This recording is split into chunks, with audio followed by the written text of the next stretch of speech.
David, man, how's it feel? Amazing. I'm sure everyone says it's probably a word you hear a lot this week, but just surreal. Doing interviews downstairs and, looking in the mirror in front of me and, seeing myself in the blue and gold. And I don't think I've ever seen it look better, and just awesome. Did you think Buffalo was a possibility at all for you?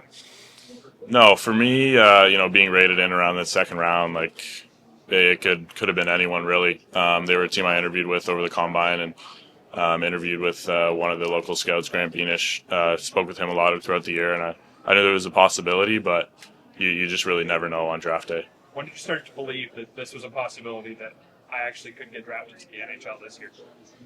I think it's always been a belief of mine, and I think ever since getting the OHL and growing in my faith and becoming a Christian, like I just always have this belief that everything's going to work out. As long as I put everything into it that I can. So it's always been a belief of mine, but maybe still even now it still doesn't feel real. What did Owen Sound mean to getting you to this moment? A ton. Obviously that was a huge part of the journey for me, and getting there and just getting the investment from them and the belief in me, and obviously I was a player that they wanted in that trade, and I'm so excited to get back and in an elevated leadership role this year, and try and carry us to a championship. That's my goal, and do it definitely not just for myself, but for my teammates, coaches, staff, and the community too. Our fans support us no matter what. They really appreciate our hard work. Do you think having a great fan base in Owen Sound and a really strong fan base in Buffalo, do you think there's a correlation between the two there? Yeah, I was just saying on the Zoom there, I see a lot of similarities between the two towns. Two blue collar cities.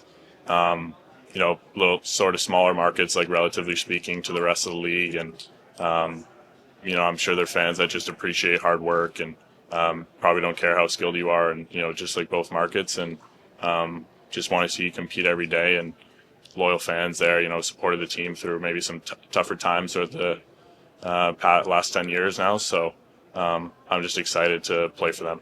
What do you think about Josh Allen? Josh Allen, man, I'm not the biggest football fan, but I know he's a stud, and I know they love him there in Buffalo, and that's an amazing organization as well. And I'll definitely be going to my first Bills game in the near future, and maybe chop it up with him a little bit if he's ever around. But yeah, I mean, a great athlete in the city of Buffalo. What was your experience in Buffalo for the combine? Yeah, it was awesome. I mean, that was a beautiful area there. In the afternoon, you had some downtime once the scheduled meetings were over, and I was doing a lot of walks down to the water there, and it was gorgeous. And the facility there is awesome. Like, especially for the combine, it's perfect. Like, everything under one roof.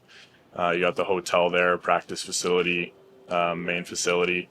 And there was one security officer there, Joe, who I was chopping it up with a lot throughout the week. And when I was waiting, he was working the lounge there in the medical areas, which I had a lot of medicals throughout the week. So I said I was going to say hi to him when I was playing in Buffalo. So looking forward to seeing him.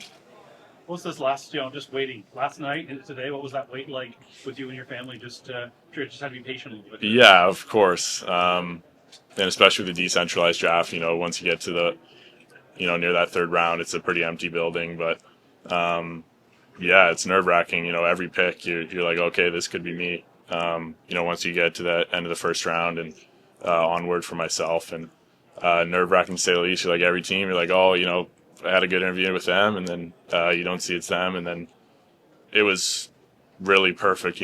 Seeing that video, seeing Greg's story, really put into perspective for me.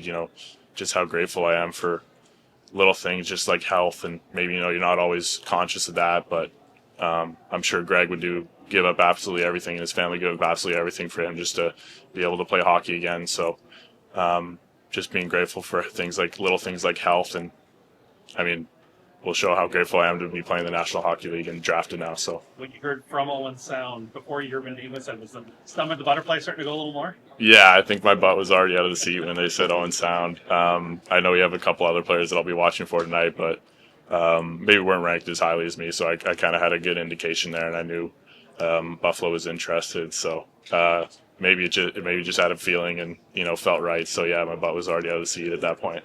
What's one thing that teammates know about you that fans probably don't?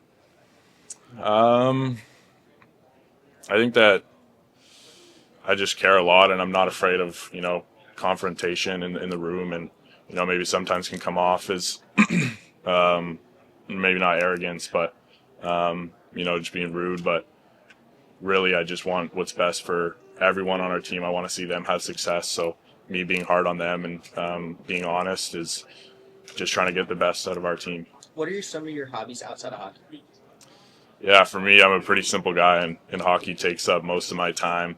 So if I'm not playing hockey, I'm probably cooking, eating, or sleeping, or walking the dog. But I do try golf on the weekends. When I broke my toe last month, I was pulling out a bunch of jigsaw puzzles, and so kind of got into that.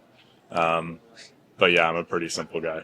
And what's an underrated aspect of your game that you think goes overlooked? I think maybe my mobility. As a big guy, I think I can move really well, and when you pair those two together, my size, strength, physicality, and you pair that with mobility and good skating, it's a dangerous combination for opposing forwards. And I can cover a lot of ice, and that's something I want to continue to improve on and take steps in that direction. And efficiency and stuff and gap control, but I think I'm at a good starting point right now.